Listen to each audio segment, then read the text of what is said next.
പ്രിയപ്പെട്ട ജനാധിപത്യ വിശ്വാസികളെ, വർദ്ധിച്ചുവരുന്ന സാമ്രാജ്യത്വ വർഗീയ ഫാസിസ്റ്റ് ഭീഷണികൾക്കെതിരെ ജനാധിപത്യം നമ്മുടെ ഒരു അടിസ്ഥാനപരമായ കടമയായി മുന്നോട്ട് കൊണ്ടുപോകണം. ഈ രീതിയിൽ ആണ് ജനാധിപത്യത്തെ പലപ്പോഴും നമ്മളുടെ കേരള സമൂഹത്തിൽ അവതരിപ്പിക്കപ്പെടാറുള്ളത്.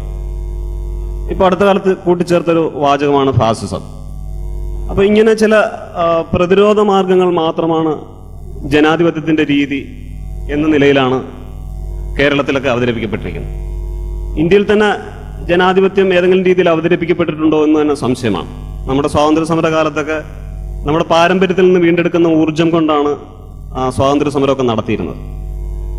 അപ്പോൾ ഈ ജനാധിപത്യത്തെ പല രീതിയിൽ നിർവചിക്കാറുണ്ട്. ജനങ്ങൾക്ക് വേണ്ടി ജനങ്ങളുടെ ജനങ്ങളാൽ എന്ന് അബ്രഹാം ലിങ്കൺ, വ്യക്തിയും സമൂഹം തമ്മിലുള്ള വൈരുദ്ധ്യമാണ് ജനാധിപത്യത്തിന്റെ അടിസ്ഥാനമെന്ന് കെ വേണു, അത് പ്രാകൃത ഗോത്രകാലത്തും കണ്ടെത്താൻ കഴിയുമെന്ന് അദ്ദേഹം പറയുന്നു.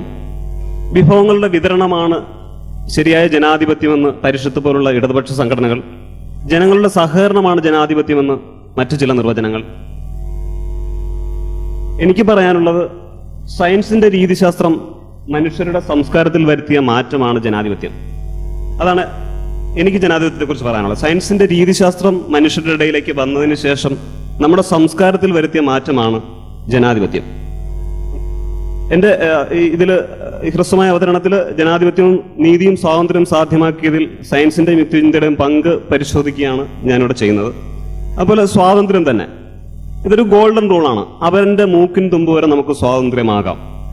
മറ്റൊന്നുള്ളത്, സമൂഹത്തിന്റെ വളർച്ചയ്ക്കും നിലനിൽപ്പിന് വേണ്ടി സ്വന്തം കഴിവുകൾ ഉപയോഗിക്കാൻ കഴിയുന്ന അവസ്ഥയാണ്. ഇതൊരു ഡിക്റ്റേറ്റർഷിപ്പിൽ എപ്പോഴും ഒരു വ്യക്തി ബാധ്യസ്ഥനാണ്. സമൂഹത്തിന്റെ വളർച്ചയ്ക്കും നിലനിൽപ്പിനും വേണ്ടിയാണ് സ്വന്തം കഴിവുകൾ ഉപയോഗിക്കുന്നത്. തന്റെ കാര്യത്തിന് വേണ്ടി ഉപയോഗിക്കാൻ കഴിയുമോ എന്നുള്ളൊരു സംശയത്തിന്റെ പ്രശ്നം അവിടെ എപ്പോഴും ഉണ്ട്. അതുപോലെ ബാലേന്ദ്രൻ ചുള്ളിക്കാടിന്റെ ഒരു കവിതയാണ് സ്വാതന്ത്ര്യം. വിശക്കുന്നവന് ഭക്ഷണവും ദാഹിക്കുന്നവന് വെള്ളവും തണുക്കുന്നവന് പുതപ്പുമാണ് സ്വാതന്ത്ര്യം എന്ന് അദ്ദേഹം പറയുന്നു. അവിടെ കുറെ ആവശ്യങ്ങളാണ്, അതിൽ സ്വാതന്ത്ര്യത്തിന്റെ കുറെ അംശങ്ങളുണ്ട്.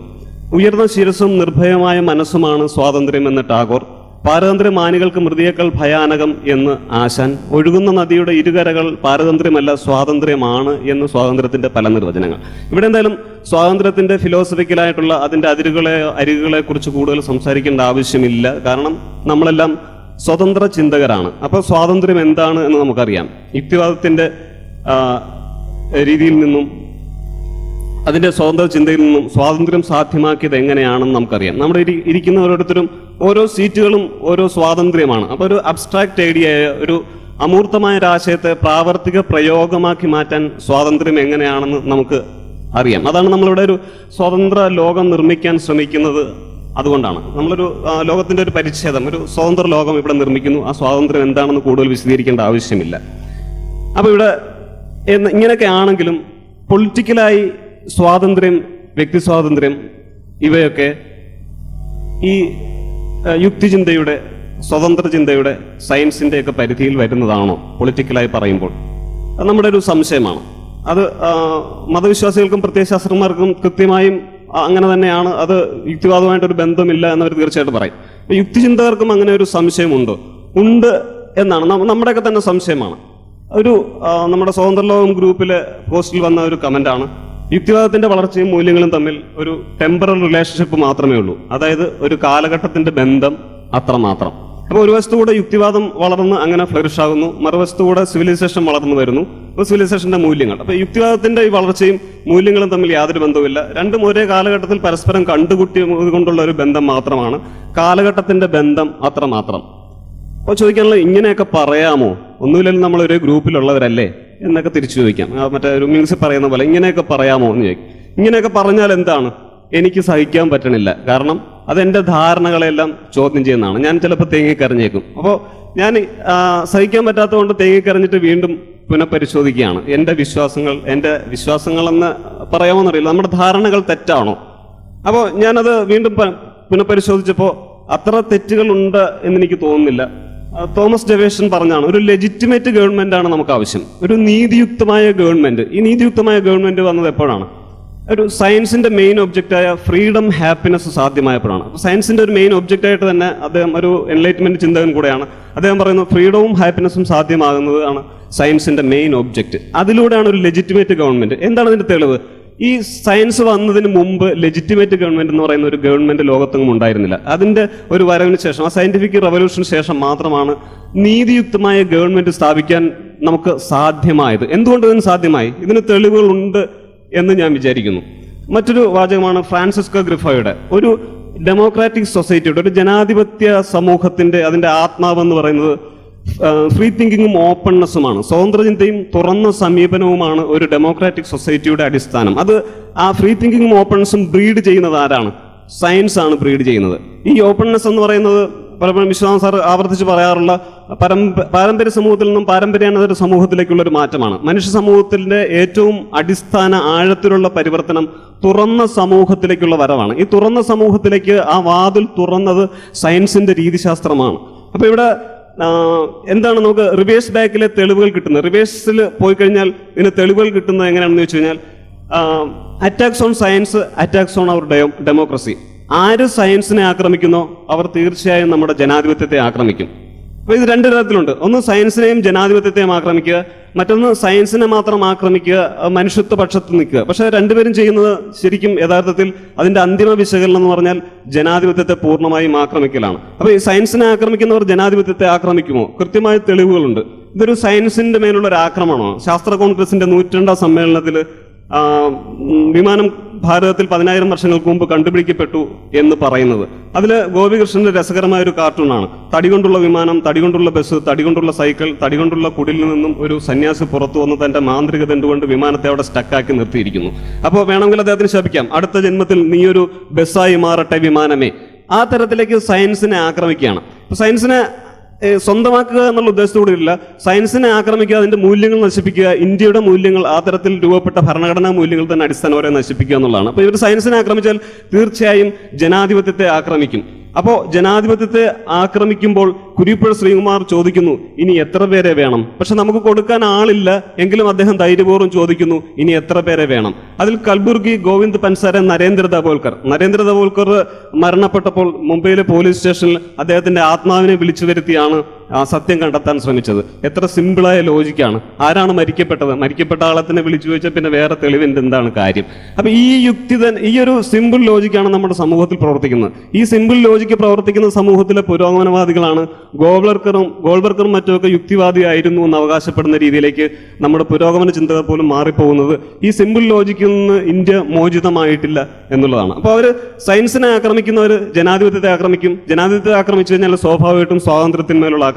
ഇത് തന്നെയാണ് പാരീസ് ആക്രമണ സമയത്ത് ഒബാമ പറയുന്നത്, ലോക രാജ്യങ്ങൾക്ക്, ഏതെങ്കിലും രാജ്യങ്ങൾക്ക് നേരെയുള്ള ആക്രമണമല്ല നടന്നത്, മറിച്ച് നടന്നത് മനുഷ്യന്റെ സ്വാതന്ത്ര്യത്തിനും ഹാപ്പിനെസിനും നേരെയുള്ള ആക്രമണമാണ്.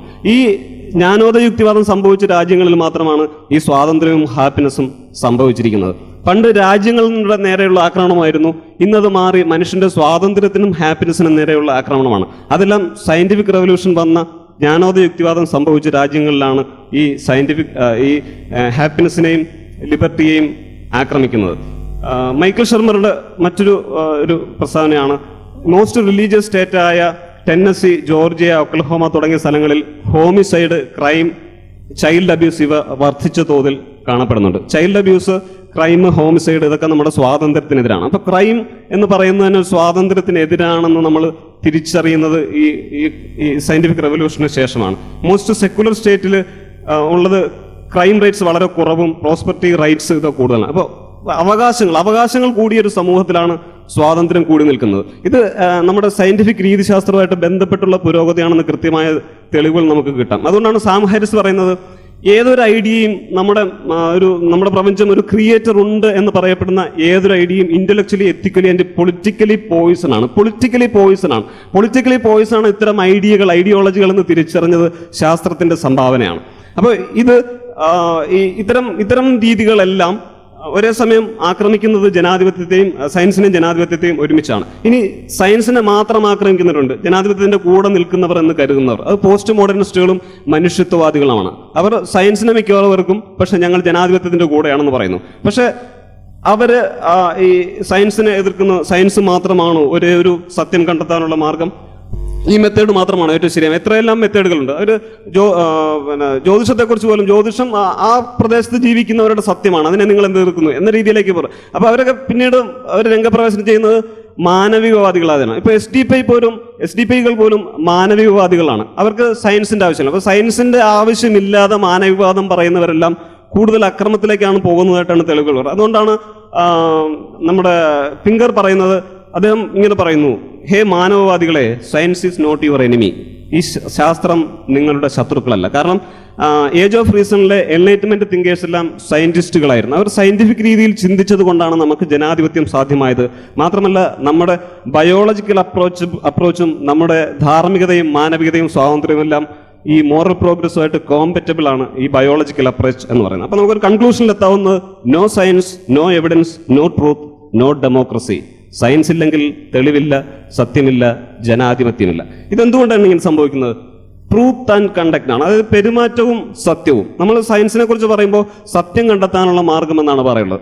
പക്ഷെ പെരുമാറ്റത്തെക്കുറിച്ചുള്ള സത്യം കൂടെ കണ്ടെത്താനുള്ള മാർഗമായിട്ട് ഈ അടുത്ത കാലത്ത് മാത്രമാണ് സയൻസ് രംഗപ്രവേശനം ചെയ്തത്.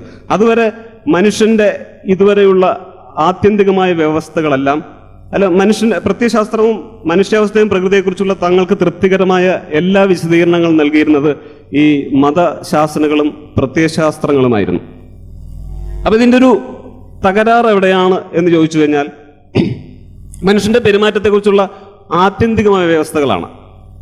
മാർക്സിനും എംഗൽസിനും ആത്യന്തികമായ സത്യം കണ്ടെത്തിയെന്നൊരു അഹങ്കാരം ഉണ്ടായിരുന്നില്ല എന്ന് EMS തന്റെ കൃതിയിൽ പറയുന്നു. അപ്പൊ ആത്യന്തികമായ സത്യം കണ്ടെത്തിയവർ അഹങ്കരിക്കേണ്ടവരാണ്, പക്ഷെ അവർ അഹങ്കരിച്ചിരുന്നില്ല എന്നാണ്. അപ്പൊ ഈ മനുഷ്യന്റെ പെരുമാറ്റത്തെക്കുറിച്ചുള്ള ആത്യന്തിക സത്യമാണ് ഇവയെല്ലാം മുന്നോട്ട് വയ്ക്കുന്നത്. അത് മനുഷ്യന്റെ മാനവികത മുൻനിർത്തിയില്ല. അതുകൊണ്ടാണ് ഞാൻ പറയുന്നത്, സയൻസിന് ശേഷമാണ് മാനവികത എന്ന് പറഞ്ഞാൽ, മാനവികത മുൻനിർത്തിയ ഒരു തത്വശാസ്ത്രവും ഒരു രീതിയും ഫിലോസഫിക്കലായിട്ട് നമുക്ക് കിട്ടിയിട്ടില്ല. അതെല്ലാം മനുഷ്യന്റെ സ്വത്വത്തെ മുൻനിർത്തിയുള്ള ചിന്തകൾ മാത്രമാണ്. ഇപ്പോൾ ആദ്യം ഒരു പ്രമാണം രൂപീകരിക്കുന്നു, ആ പ്രമാണം പ്രകൃതിയിലേക്ക് ആരോപിക്കുന്നു, അതിനുശേഷം പ്രപഞ്ചത്തിലേക്ക് ആരോപിക്കുന്നു. ഇത് മനുഷ്യനെ നോക്കിക്കണ്ടിട്ട് മനുഷ്യന്റെ ഒരു രീതി ഇങ്ങനെയാണെന്ന് ഒരു പാറ്റേൺ സങ്കല്പിച്ചതിന് ശേഷം അത് പ്രപഞ്ചത്തിലേക്ക് ആരോപിക്കുകയാണ്. അതാണ് ചാതുർവർണ്ണ വ്യവസ്ഥ. 4 വർണ്ണങ്ങളായിട്ട് മനുഷ്യനെ കാണുന്നു, ആ ചാതുർവർണ്ണയും പ്രകൃതിയിലേക്ക് ആരോപിക്കുന്നു, ആ ചാതുർവർണ്ണയും പ്രപഞ്ചത്തിലേക്ക് ആരോപിക്കുന്നു. പ്രപഞ്ചത്തിൽ ഒരു വിരാട് പുരുഷൻ സങ്കല്പിക്കുന്നു, വിരാട് പുരുഷന്റെ മുഖത്ത് നിന്ന് ബ്രാഹ്മണൻ വരുന്നു, കാലിൽ നിന്ന് ശൂദ്രൻ വരുന്നു. അതോടുകൂടി സമ്പൂർണ്ണ വ്യവസ്ഥയായി. ഈ വ്യവസ്ഥയ്ക്കനുസരിച്ച്, കട്ടിലിനനുസരിച്ച് അവന്റെ കാല് മുറിച്ച് അനുസരിക്കാൻ മാത്രം, ഈ സ്വത്വസങ്കല്പത്തിൽ അനുസരിക്കാൻ മാത്രം വിധിക്കപ്പെട്ടവരായി മനുഷ്യർ മാറുന്നു. ഇത് തന്നെയാണ് ഒരു വർഗ സിദ്ധാന്തത്തിൽ നടക്കുന്നത്.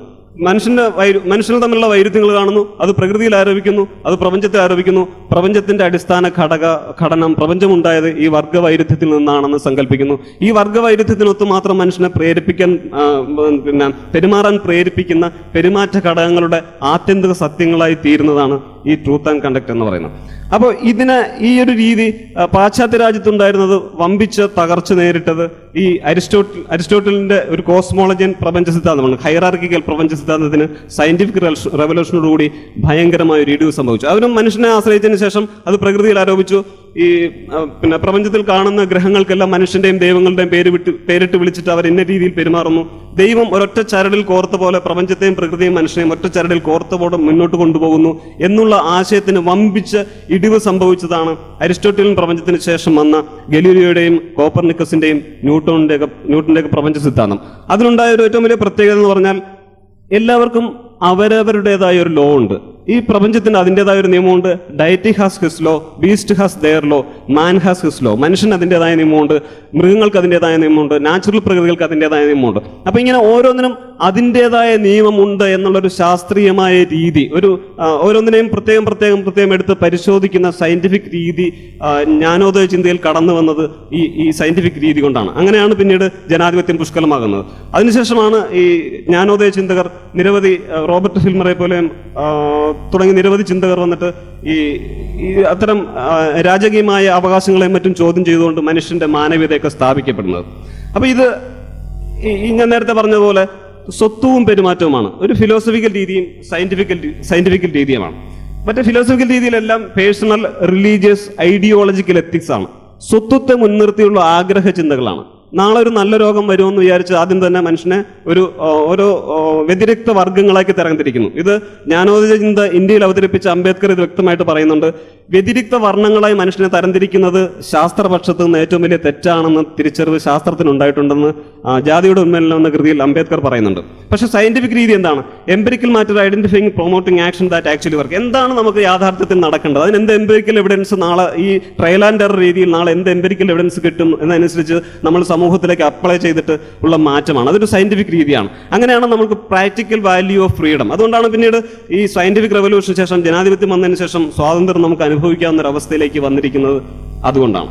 അപ്പൊ ഇത് ഞാൻ നേരത്തെ പറഞ്ഞ പിന്നെ ഒരു സ്വത്ത് നിർമ്മിതി, ഇത് എല്ലാ മതങ്ങളിലും പ്രത്യയശാസ്ത്രങ്ങളിലും വിശ്വാസ പ്രസ്ഥാനങ്ങളിലും എല്ലാം ഇത് തന്നെയാണ്. സ്ത്രീ ഭ്രമന്തി വിനിശ്യതേ, എന്നാൽ നാടു ചുറ്റി നടക്കുന്ന സ്ത്രീ നശിക്കുന്നു. ഇത് നമ്മൾ വായിച്ച ശേഷം മുട്ടൻ കോമഡി എന്ന് പറയേണ്ട ഒരു സയന്റിഫിക് ഒരു യുക്തിപരമായ ചിന്തയിലേക്ക് വരേണ്ട നമ്മൾ ഈ ചാണക്യ ദർശനമൊക്കെ ചാണക്യനൊക്കെ ഒന്ന് ഭയങ്കര നിയമം നിർമ്മിച്ച ആളാണ് എന്ന തരത്തിലേക്കാണ് നമ്മുടെ മീഡിയയൊക്കെ തുറന്നാൽ പുരോഗമന ചിന്തകർ പോലും അവകാശപ്പെടുന്നത്. ബൈബിളും ഖുറാനും തുടങ്ങിയ നിയമങ്ങളെല്ലാം മനുഷ്യൻ നിയന്ത്രിക്കാൻ വേണ്ടി ഉണ്ടാക്കിയതാണ്, ശരിയാണ്. പക്ഷെ എങ്ങനെയാണ് ഹോമിയോ നമ്മുടെ അസുഖങ്ങളെല്ലാം കുറയ്ക്കാൻ കൊണ്ടുവന്ന മരുന്നാണെന്ന് പറഞ്ഞാൽ ശരിയാകുന്നത് എങ്ങനെയോ അത്ര മാത്രമേ ഉള്ളൂ. ഈ നിയമങ്ങൾ, അതായത് വിശ്വാസ പ്രസ്ഥാനങ്ങളെ അടിസ്ഥാനപ്പെടുത്തിയുള്ള നിയമങ്ങളെല്ലാം കൊണ്ടുവന്നത് മനുഷ്യനെ നിയന്ത്രിക്കാൻ വേണ്ടിയാണെന്ന് പറയുന്നതിനുള്ള അടിസ്ഥാനം അത്രയേ ഉള്ളൂ. അപ്പോൾ മറ്റൊന്നാണ് ഖുറാനിലുള്ളത്, നിങ്ങൾ ഉപദേശിക്കുക, കിടപ്പറകളിൽ അവരുമായി അകന്നു നിൽക്കുക, അവരെ അടിക്കുകയും ചെയ്തു കൊള്ളുക. ഇതൊക്കെ മുട്ടൻ കോമഡിയാണ്. ഇത് കേൾക്കുമ്പോൾ തന്നെ ചിരിക്കുന്ന ഒരു സമൂഹത്തിലേക്ക് നമ്മുടെ സമൂഹം മാറുന്ന ഒരു അവസ്ഥയിലേ ഇതിന് മാറ്റം ഉണ്ടാകുള്ളൂ. ഈ ഒരു സ്ലൈഡ് തന്നെ ഞാൻ എടുത്തതിന് ഉദ്ദേശം, നിലവിൽ ലെനിൻ പല ഗ്രന്ഥങ്ങളിലും വ്യക്തമാക്കിയതുപോലെ പൊതുവിൽ ജനാധിപത്യമൊന്നും ഇല്ല. ജനാധിപത്യം ഇല്ല എന്ന് തീർത്ത് പറയുകയാണ്. എന്തിന്റെ അടിസ്ഥാനത്തിലാണ്? ഈ സ്വത്ത് നിർമ്മിതിയുടെ വർഗ്ഗസങ്കല്പത്തിന്റെ അടിസ്ഥാനത്തിലാണ്. ജനാധിപത്യമേ ഇല്ല. ജനാധിപത്യം ഇല്ലെങ്കിൽ പിന്നെ സ്വാതന്ത്ര്യമില്ല, നീതിയില്ല, മൂല്യങ്ങളൊന്നും തന്നെ ഇല്ല എന്ന് പറയും. അതുകൊണ്ടാണ് അവർ അക്രമത്തിലേക്ക് പോകാനുള്ള കാരണം അതാണ്. ആൾക്കാർക്ക് പലപ്പോഴും സംഭവിക്കുന്നത് ശരിയായ മാർഗത്തിൽ പല രാജ്യങ്ങളും നടപ്പാക്കാത്തത് കൊണ്ടാണ് അക്രമം ഉണ്ടായെന്നുള്ളത്. അതല്ല, അടിസ്ഥാനപരമായി തെറ്റാണ്. ലെനിൻ നിരവധി ഗ്രന്ഥങ്ങളിൽ വ്യക്തമാക്കിയിട്ടുണ്ട് ജനാധിപത്യം ഇല്ലെന്ന്. അപ്പോൾ മനുഷ്യ മഹാസംഗമം നടത്തുമ്പോൾ പ്രത്യയശാസ്ത്രം സ്വന്തം പോക്കറ്റിൽ സൂക്ഷിക്കുന്നവർ എങ്ങനെ മനുഷ്യ മഹാസംഗമം നടത്തുമെന്ന് സണ്ണി കവിക്കാട് അവിടെ ചോദിച്ചതിന്റെ അടിസ്ഥാനം ഇതാണ്. ലെനിൻ നിലവിലെ ഗ്രന്ഥങ്ങളിൽ പറഞ്ഞിട്ടുണ്ട് ജനാധിപത്യം ഇല്ല എന്നുള്ളത്. അപ്പൊ ഇത് എന്തുകൊണ്ടാണ് നമ്മൾ ഇങ്ങനെ ഒരു ലോകം ഉണ്ടാക്കാൻ ശ്രമിച്ചു കഴിഞ്ഞാൽ ഒരിക്കലും അത് സക്സസ് ആകുകയില്ല. ലെനിൻ പറയുന്നതാണ്. നമ്മൾ ഒരു ഓംലെറ്റ് നിർമ്മിക്കണമെങ്കിൽ മുട്ട പൊട്ടിക്കേണ്ടതുണ്ട്. ഞാനും കുറച്ച് ഗ്രൂപ്പുകാരും, ബാൻശ്രീ, പിന്നെ ജോസഫ് ക്രിസ്റ്റോ, റെൻസൺ, അങ്ങനെ കുറച്ച് പ്രശാന്ത് അബുൽ, കുറച്ച് ചേർന്ന് ഒരു ഗ്രൂപ്പ് നിർമ്മിക്കുകയാണ്. അപ്പൊ ഞാൻ ഈ സിദ്ധാന്തം പറയുകയാണ്, നമ്മുടെ ഇവിടെ ഒരു നല്ല ലോകം നിർമ്മിക്കണമെങ്കിൽ ഒരു മുട്ട പൊട്ടിക്കേണ്ടതുണ്ട്. അപ്പൊ എനിക്ക് ബാൻശ്രീയെ സംശയം, ബാൻശ്രീക്ക് പ്രശാന്തിന് സംശയം, പ്രശാന്തിന് ക്രിസ്റ്റോയെ സംശയം, ക്രിസ്റ്റോയ്ക്ക് റെൻസനെ സംശയം. ഇങ്ങനെ ഓരോരുത്തരും പരസ്പരം സംശയിക്കുകയാണ്. ഇവൻ എന്റെ കൂടെയാണോ അപ്പുറത്താണോ, അല്ലെങ്കിൽ ഇവൻ അത്ര ശരിയല്ല, ഇവനെ പൊട്ടിച്ചുകൊണ്ട് ബാക്കി എല്ലാവരുമായിട്ട് ഒരു നല്ല ലോകം തുടങ്ങാം. അങ്ങനെ എല്ലാവരും പരസ്പരം പൊട്ടിക്കുന്ന അവസ്ഥയിലാണ് ഈ കോടിക്കണക്കിന് കൊലപാതകങ്ങളിലേക്ക് ലോകം പോയത്. അത് ക്രൈമാണ്, സ്വാതന്ത്ര്യമല്ല. ഇത് ജനാധിപത്യത്തിന്റെ സയന്റിഫിക് രീതിക്കാണ് ഇത് തിരിച്ചറിയാൻ കഴിഞ്ഞത്. ഇതുപോലെ തന്നെ മറ്റൊരു അവസ്ഥയുള്ളതാണ്. നമ്മൾ ഈ മതപ്രത്യയശാസ്ത്രങ്ങൾ വിട്ടുവരുമ്പോൾ ഈ മനുഷ്യന്റെ പ്രകൃതിയുടെ അവസ്ഥയിൽ, അവന്റെ സ്വന്തം അവസ്ഥയിൽ ജീവിക്കുന്ന മനുഷ്യൻ, ഓർമ്മയിൽ കാടുള്ള മൃഗം, സച്ചിദാനന്ദന്റെ കവിതയാണ്. ഓർമ്മയിൽ കാടുള്ള മൃഗം എളുപ്പം മെരുങ്ങുകയില്ല, അവന്റെ തൊലിയിൽ കാട്ടുചതപ്പുകളുടെ തണുപ്പ്, അങ്ങനെ പോകുന്ന കവിത സമയക്കുറവാണ്. അപ്പോൾ ഈ കവിതയിൽ എന്താണ് പ്രകൃതിയുടെ ഒരു സ്വന്തം അവസ്ഥയിൽ ജീവിക്കുന്ന, നമ്മൾ നേരത്തെ പിങ്കർ പറഞ്ഞ ബയോളജിക്കൽ അപ്രോച്ച് അല്ല, മറിച്ച് അവന്റെ തനതായ രീതിയിൽ ജീവിക്കുന്ന മനുഷ്യൻ മെരുങ്ങാത്ത മനുഷ്യനാണ്. ഈ ആധുനിക ലോകം വന്നിട്ട്, ബൂർഷാസിയുടെ ലോകം വന്നിട്ട്, സ്വാതന്ത്ര്യം വന്നിട്ട്, ഉപഭോഗ സംസ്കാരം വന്നിട്ട് മനുഷ്യനെല്ലാം മെരുക്കി അവനെ അടക്കി നിർത്തിയിരിക്കുകയാണ്. അതുകൊണ്ട് അവന്റെ സ്വാതന്ത്ര്യ വാഞ്ച പുറത്തേക്ക് വരുന്നില്ല. അത് പുറത്തേക്ക് വരാൻ ഓർമ്മയിൽ കാടുള്ള മൃഗം, അവന്റെ തനതായ അവസ്ഥയിൽ ജീവിക്കുന്ന മൃഗം എളുപ്പം മെരുങ്ങുകയില്ല. അവൻ എന്ത് ചെയ്യാൻ സന്നദ്ധനാണ്? വിപ്ലവം ചെയ്യാൻ സന്നദ്ധനാണ്. അപ്പൊ വിപ്ലവം ചെയ്യുമ്പോഴാണ് അധികാരം വരും, വിപ്ലവം വരും.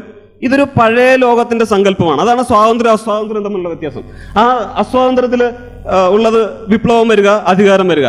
നമ്മൾ മുസ്ലിം രാജ്യങ്ങളൊക്കെ കാണുന്നതാണ്. പുറത്തുള്ള ജനങ്ങൾ കൂടി ചേർന്ന് അധികാരിയെ പുറത്താക്കുന്നു, അയാളെ കൊല്ലുന്നു, പിന്നെ ഒരു അധികാരി വരുന്നു, വിപ്ലവം നടക്കുന്നു. ഈ കമ്മ്യൂണിസ്റ്റ് രാജ്യങ്ങളിലും ഏകദേശം ഇതേപോലെ തന്നെയാണ് വന്നുള്ളത്. അധികാരം, വിപ്ലവം, കൂറ് ഒറ്റ്, എന്റെ കൂടെ നിൽക്കുന്ന ആരാണ്, അല്ലാത്തവരാണ്, പഴയ ലോകത്തിൻ്റെതാണ്. ശുദ്ധി അശുദ്ധി, ഇത്തരം സങ്കല്പങ്ങളിലാണ് പഴയ ലോകം മുഴുവൻ, സയന്റിഫിക് ലോകം വരുന്നതിന് മുമ്പുള്ള ലോകം മുന്നോട്ട് പോയിക്കൊണ്ടിരുന്നത്. നമ്മളത് തിരിച്ചറിഞ്ഞു. എന്താണ്? സുരക്ഷയും അരക്ഷയുമാണുള്ളത്. അപ്പൊ നമുക്ക് എന്ത് സാധ്യമാക്കണം? അരക്ഷയിൽ നിന്ന് സുരക്ഷ സാധ്യമാക്കണം, വെൽഫെയർ സാധ്യമാക്കണം.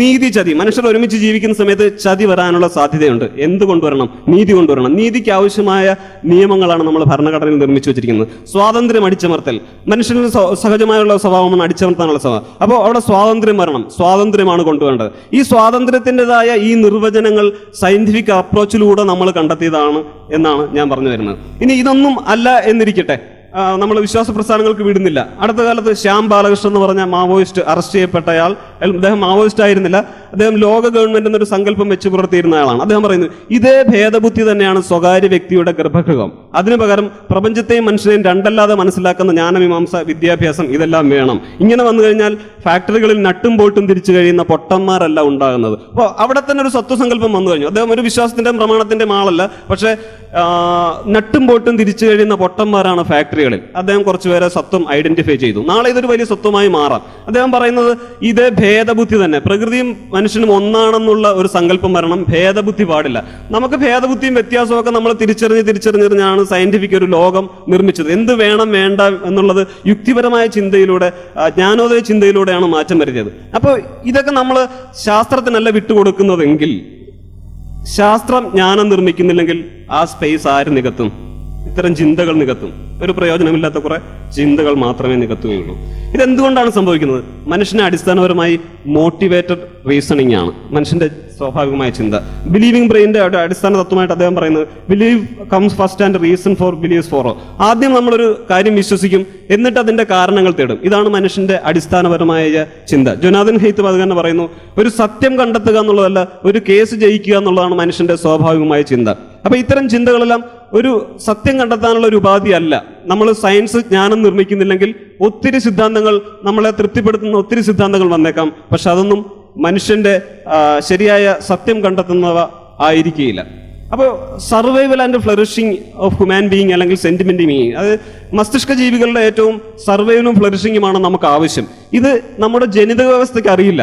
നമുക്കറിയാവുന്നത് മസ്തിഷ്കത്തിനാണ്. എങ്ങനെ? സയന്റിഫിക് രീതിയിലൂടെ മസ്തിഷ്കത്തിനൊക്കെ അറിയാം. നമുക്ക് പരിണാമത്തിന്റെ ഒരു ഉദ്ദേശം സർവൈവലും ഫ്ലറിഷിങ്ങുമാണ്. അത് സാധ്യമാക്കാൻ നമുക്ക് ചില രീതികൾ, യുക്തിപരമായ രീതികൾ ആവിഷ്കരിക്കാമെന്ന് ജനിതക വ്യവസ്ഥയ്ക്ക് അറിയില്ല, പക്ഷെ നമ്മുടെ തലച്ചോറിനറിയാം. അത് സയന്റിഫിക് രീതിയിലൂടെ മാത്രമേ അറിയാൻ പറ്റുള്ളൂ. സയന്റിഫിക് രീതിയിലെങ്കിൽ ഞാൻ നേരത്തെ മുന്നേ പറഞ്ഞ സിദ്ധാന്തങ്ങളായിരിക്കും ലോകം കീഴടക്കുക. അപ്പൊ അതാണ് ഓണർ ഓഫ് കൾച്ചർ. ഒരു കൾച്ചറിനെ ആദരിക്കുക അല്ല, ലോ ഓഫ് കൾച്ചർ. ഒരു നിയമത്തിന്റെ സംസ്കാരം വരികയാണ്. അവിടെ സെനോഫോബിയ നിയന്ത്രിക്കേണ്ടതുണ്ട്. നമ്മുടെ ഗോത്രീയത നിയന്ത്രിക്കണം, വയലൻസ് നിയന്ത്രിക്കണം, ലോ ഓഫ് കണ്ടക്ട് നിയന്ത്രിക്കണം, പേഴ്സണൽ ലിബർട്ടിയെ സപ്രസ് ചെയ്യുന്ന കാര്യങ്ങൾ നിയന്ത്രിക്കണം. അതാണ് ജനിതക വ്യവസ്ഥക്കെതിരെയുള്ള സമരം. എന്താണ്? Check the nature.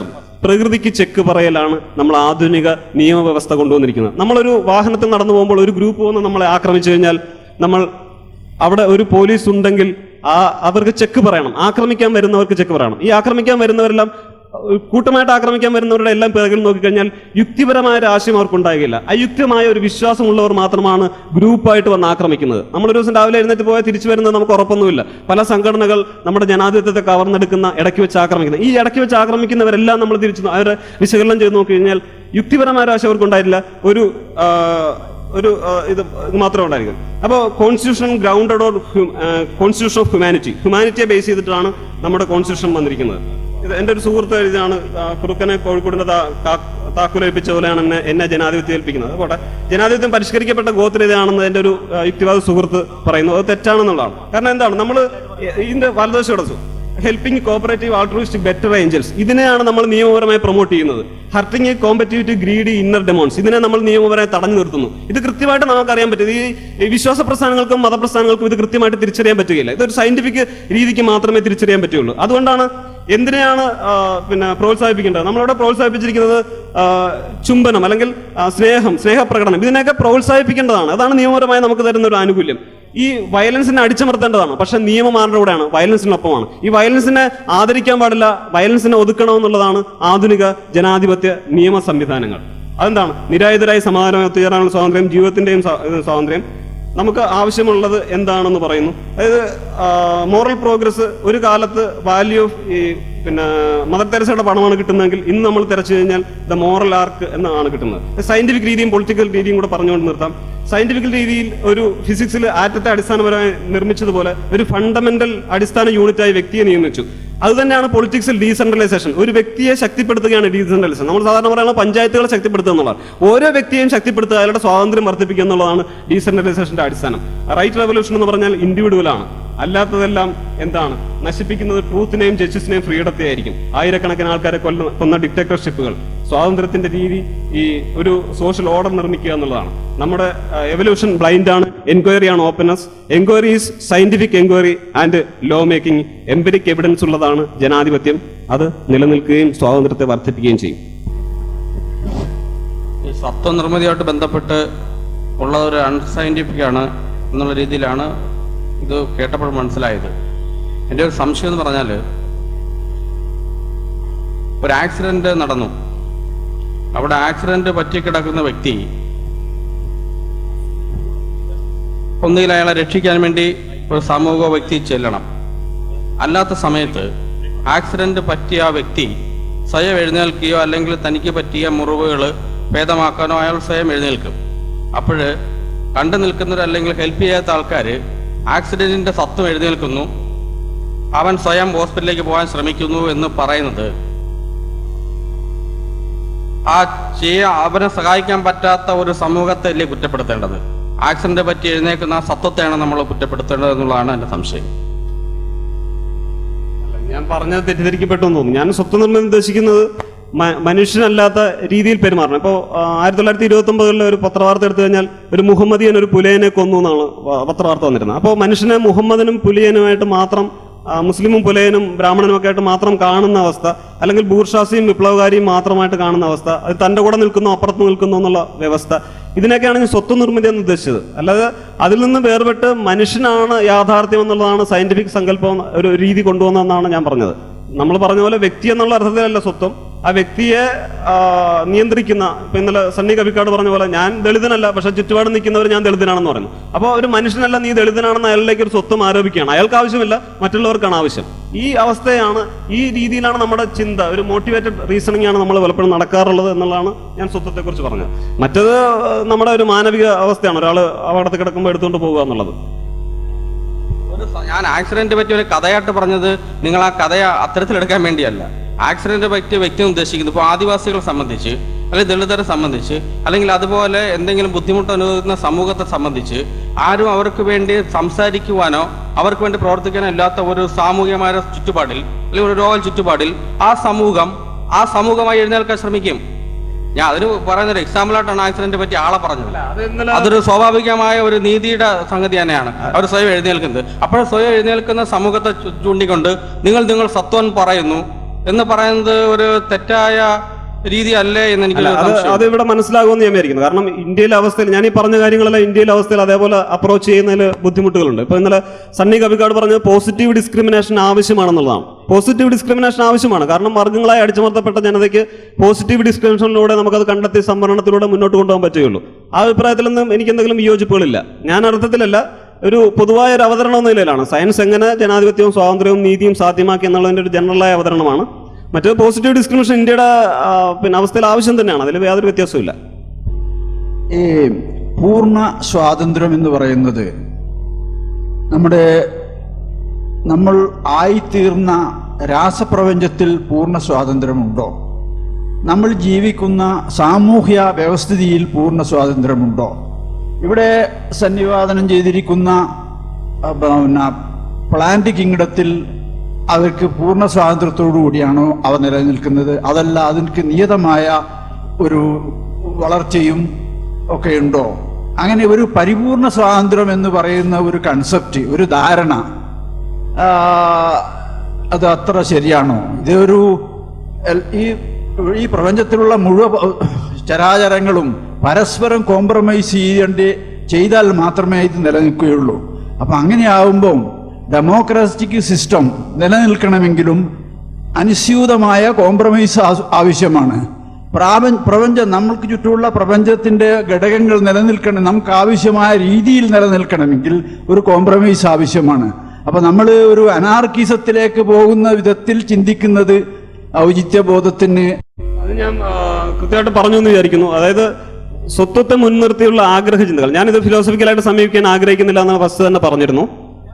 ഈ നമ്മൾ ഇല്ലാത്ത കുറെ കാര്യങ്ങൾ നമ്മളിൽ അടിച്ചേൽപ്പിച്ചിട്ട് അതിനെ ഒരു ഹൈറാർക്കിക്കൽ രീതിയിലോ അടിമത്വം മേധാവിത്വം എന്ന രീതിയിലോ പുലരുന്ന ഒരു സമൂഹത്തിൽ എങ്ങനെ സ്വാതന്ത്ര്യം സാധ്യമാക്കി ഈ ജനാധിപത്യവും സയൻസും ഒക്കെ എന്നാണ് ഞാൻ പറയാൻ ഉദ്ദേശിച്ചത്. നമ്മുടെ സ്വത്ത് നിർമ്മിതിയെല്ലാം പേഴ്സണലും റിലീജിയസും ഐഡിയോളജിക്കൽ എത്തിക്സും ആയിട്ടുള്ള സ്വത്ത് നിർമ്മിതികളെല്ലാം ശാസ്ത്രത്തിന്റെ സത്യമായിട്ട് യാതൊരു ബന്ധവുമില്ല. അത്തരം നിർമ്മിതികളെല്ലാം അവസാനം വയലൻസിലാണ് അവസാനിക്കുന്നത് എന്നുള്ളതാണ് ഞാൻ പറഞ്ഞു തന്നത്. സ്വാതന്ത്ര്യം എന്താണെന്നുള്ളത്, നമ്മൾ എന്താണ് ആക്ച്വലി നമുക്ക് നടക്കുന്നത്, ഒരു ജനാധിപത്യ സമൂഹത്തിൽ എന്താണ് ആക്ച്വലി നമുക്ക് നടക്കാൻ സാധ്യതയുള്ളതെന്നുള്ളത് ഈ ശാസ്ത്രത്തിന്റെ ഒക്കെ ചിന്തയെ ചൂടുപിടിച്ച് നമ്മളൊരു ട്രയൽ ആൻഡ് എറർ രീതിയിൽ സമൂഹത്തിൽ പരീക്ഷിച്ചിട്ട് വന്നതാണ് സ്വാതന്ത്ര്യം. അതിന്റെ സമ്പൂർണ്ണതയെക്കുറിച്ചൊന്നും അത്ര ചർച്ച ചെയ്ത് പോകാൻ ഞാൻ ആഗ്രഹിക്കുന്നതിന് തൽക്കാലം സമയക്കുറവാണ്. ജനാധിപത്യത്തിന് പറ്റിയ ഒരു പ്രശ്നം എന്നുള്ളത് യഥാർത്ഥത്തിൽ എനിക്ക് തോന്നുന്നത് രാഷ്ട്രീയ ആധിപത്യത്തിലേക്ക് അത് മാറുകയും രാഷ്ട്രീയ അടിമത്തത്തിലേക്ക് അത് പോയത് കൊണ്ടുള്ള കുറെ അപജയമാണ് എന്നാണ് എനിക്ക് തോന്നുന്നത്. അതിനെപ്പറ്റി താങ്കളുടെ ഒരു അല്ല, രാഷ്ട്രീയ അപജയം എന്ന് പറയുമ്പോൾ അത് സ്വാഭാവികമായിട്ടും മനുഷ്യർക്ക് സംഭവിക്കാവുന്നതാണ്. എങ്കിലും ജനാധിപത്യ രാജ്യങ്ങളെല്ലാം വന്നത് ഈ ഭരണഘടന ഉണ്ടാക്കിയ അതേ ഒരു ബോധ്യത്തോടു കൂടി തന്നെ ജനങ്ങളുടെ പെരുമാറ്റശീലം, നമ്മൾ നേരത്തെ പറഞ്ഞ പെരുമാറ്റത്തിന്റെ ഒരു പ്രശ്നമുണ്ട്. ഈ പെരുമാറ്റം എങ്ങനെയാന്നുള്ളത് അവരാദ്യമേ തന്നെ കണ്ടുപിടിച്ചിട്ട് ഇങ്ങനെ രീതിയിൽ പെരുമാറണമെന്ന് ജനങ്ങളോട് നിശ്ചയിക്കപ്പെട്ടിരിക്കാം.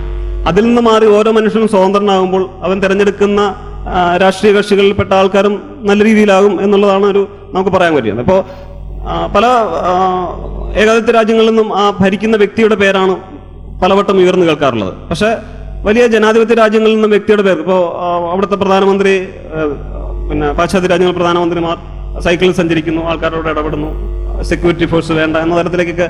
അപ്പോൾ അവിടെ സെക്യൂരിറ്റി ഫോഴ്സോ പോലീസോ ആവശ്യമില്ലാത്തത് ഇത്തരം അയുക്തികമായ ഗ്രൂപ്പുകൾ ഇല്ലാത്തതുകൊണ്ടാണ്. ഇപ്പോൾ അമേരിക്കയിൽ നിന്ന് പോയ ഫിൽ സുക്കർമാൻ സ്വീഡനിൽ ചെന്നപ്പോൾ ഗോഡ് വിത്തൗട്ട് സൊസൈറ്റിയിൽ അദ്ദേഹം പറയുന്നത്, അദ്ദേഹത്തിന്റെ ഭാര്യ പുറകിരുന്ന് പറയുന്നത്, ചേട്ടാ എവിടെയെങ്കിലും പോലീസ് കാണുന്നില്ലോ എന്ന് ഇടയ്ക്കിടയ്ക്ക് ആവർത്തിക്കുമ്പോൾ അതിന്റെ ഒരു നിഗമനം ഇങ്ങനെ എത്താം നമുക്ക്. അതായത് ഗ്രൂപ്പുകളായിട്ട് ആക്രമിക്കപ്പെടുന്നവർ, അയുക്തികമായ ആശയങ്ങൾ വെച്ച് ആക്രമിക്കപ്പെടുന്നവർ അവിടെ ഇല്ലെങ്കിൽ രാഷ്ട്രീയ കക്ഷികൾ കുറെ കൂടെ സ്വതന്ത്രരാകും. ഇവരെ സംരക്ഷിക്കാൻ വേണ്ടിയിട്ടുള്ളതാണ് രാഷ്ട്രീയ കക്ഷികളും നേതാക്കന്മാരും ഈ അയുക്തിക ഗ്രൂപ്പുകളെ സംരക്ഷിക്കാൻ വേണ്ടിയിട്ടാണ് അവരുടെ ഊർജ്ജവും സമയവും പലപ്പോഴും ചെലവഴിക്കുന്നതെന്ന് ഈ രാഷ്ട്രീയത്തിലൂടെ സൂക്ഷ്മമായി നിരീക്ഷിച്ചാൽ നമുക്ക് മനസ്സിലാകും.